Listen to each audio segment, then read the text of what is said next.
the world, from whichever time zone you're catching me from. My name is MD90 and welcome to my YouTube channel. If you're not subscribed to the channel, make sure you hit that subscribe button, turn on the bell notification to all so that you do not miss any upload that comes up on the channel. And the easiest way for you to navigate the channel, because we put out a lot of content, is head to the playlist and you'll find all various things that we're doing here curated for you based on your interests. So we've got the Kutka podcast, we've got the Tishini production. These are movies, actually, short movies that you can find on that playlist. And news and trends. We do a lot. We do vlogs. We do a lot on this channel. So the easiest way for so that you don't lose yourself, you find that there's a vlog here. The next thing is main news. So for you, if you're interested in vlogs, head to the place. You're interested in the podcast, the place. You're interested in short movies, head to Chishimba Productions, the place in that section. So that's the easiest way to navigate the channel.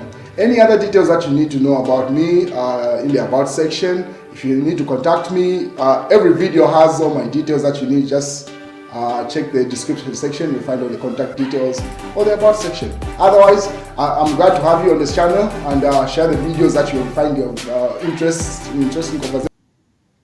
So Chishimba Kambwili has been in hospital. As you may remember, late last year, he was involved in a very terrible accident as he was going to Kasama for one of his court appearances. So on the journey, he was accompanied by his two brothers and his lawyer. Unfortunately, he lost both of his brothers who are in that vehicle.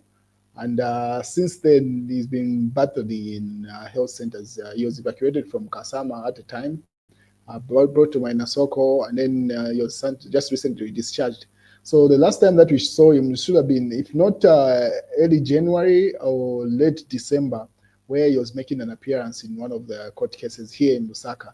And the state that he was in made a lot of people wonder to say, like, why did they even have to summon him at court? Why can't they wait for him to recover fully? And then he continues with the court cases, because either way, he was still appearing before them when he was okay.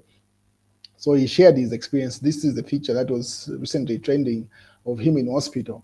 And then it was shared by a number of platforms. And one of the people that shared it was Kasonde Mwenda. This is the Economic Freedom Fighters president. He says, may we remember in our prayers Honorable Chishimba Kambwili and many of our beloved ones who are unwell. May God grant them healing mercies and grace for these trying moments. So because of the post that he had shared, Chishimba Kambwili, people are compelled to advocate for him and call for prayer for him. And this is what Chishimba Kambwili has said, reported by Daily Liberation there. That's a newspaper who had interviewed him. So he says, I now live on painkillers, Kambwili states. So Central Committee member, Patriotic Front Central Committee member, this is reposted by the Patriotic Front. Obviously, you expect them to attach themselves to the article. It says, Patriotic Front Central Committee member Chishimba Kambwili says his life is now spent on painkillers on account of the constant pain he experiences from the rib and the hand injury he sustained in the road traffic accident, which claimed the lives of his two brothers last year. Speaking today with Liberation today, Kambwili said he was discharged from Mainasoko Military Hospital yesterday, having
a debate. These are both Zambians based in the US. They ended up having a debate in the comment section there.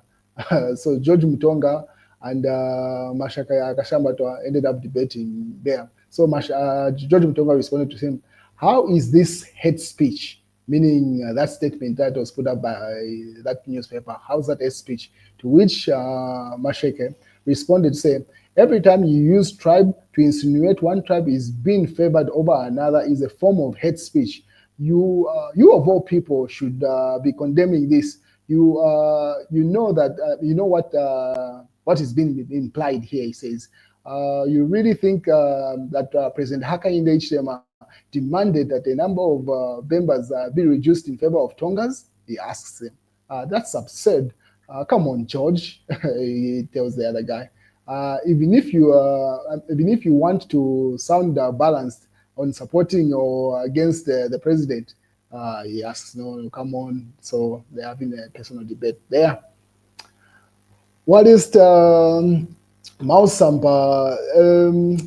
Someone should have been a week complaining about UPND cadres. He was even naming them. So he says his building was under siege. So someone said that UPND cadres, Clifford and Zambezi, have blocked Simpson shops and are threatening to burn Simpson, meaning his building. So he has always been saying that some UPND cadres every now and then do an attack on his particular shops and his pretty much his business. So obviously someone in the comment section was saying these are patriotic front cadres who have now in their DNA, now they've just turned to be UPND. But if you remember when this happened, when what's his name, Simon Mwewa, who's pretty much Tambara Mwewa, put up this particular alarm earlier on, the youth chairperson for UPND, Wisaniso, came out and simply claimed to say, yes, those are UPND cadres. And he says he's built with them and he knows them. So that allegation to say they are PF cadres does not hold any water. So just claim your people and deal with them according to the statements that have been issuing. So this claim to say every time UPND cadres do something, you allege to say that they are PF cadres, that does not hold any water with the general public because people know what's on the ground. And the chairperson, pretty much for the youth, simply said, yes, that's our people. They misbehave every now and then. And then obviously, Mao Sampa says, thought he advocates and campaigns for them, referring to Simon Boa. As you may be aware, he's usually part of the presidential entourage when the president is moving around. So he says, if he works with them, how come he's been targeted or been given such a treatment by UPND cadres? Anyway, Mao Sampa goes further to say they had on cadres as statisticians at the ZamStats to count people and expected them to inflate figures in provinces in their favor, but voila, chaps did a professional job.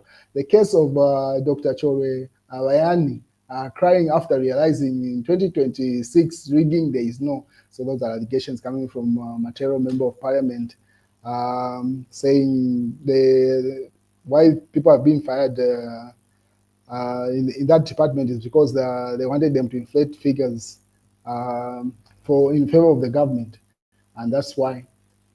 And then he put up these statistics of what they had come up with. Say the statistics ranked Lusaka Eastern Province the highest according to population. Lusaka, followed by Copperbelt, Eastern Province, Southern, and Central, in that order, amongst the highest statistics in terms of population.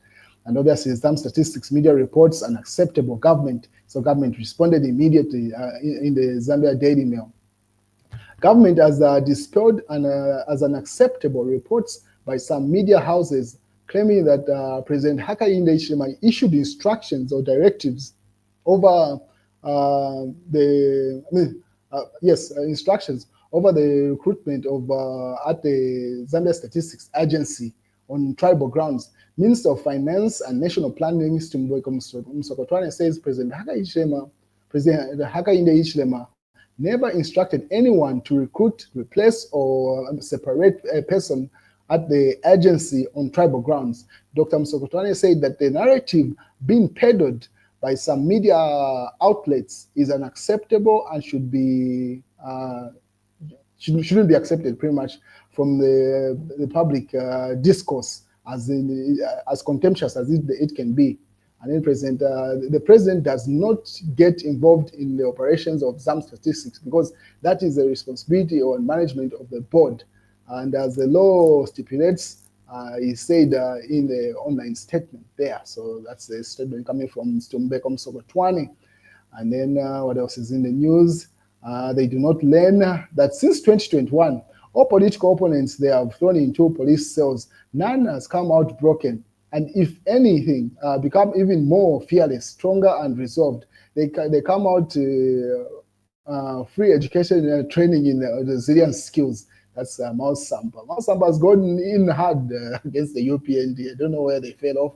And then obviously another politically motivated arrest in opposition. Jean Chisenga was arrested, even including a lawyer. That's a process by Mao Sampa there, according to that particular article he put up. And then CDF is not decentralized. It's not decentralized. Pretty much that debate continues. And in the newspaper says President consent over non-repayment of Citizens Development Fund and CEC loans. And what else is here? Failing to use CDF for Continuous Development Fund is sabotage. Haka in the HDM as he opened the first session of the 13th National Assembly today.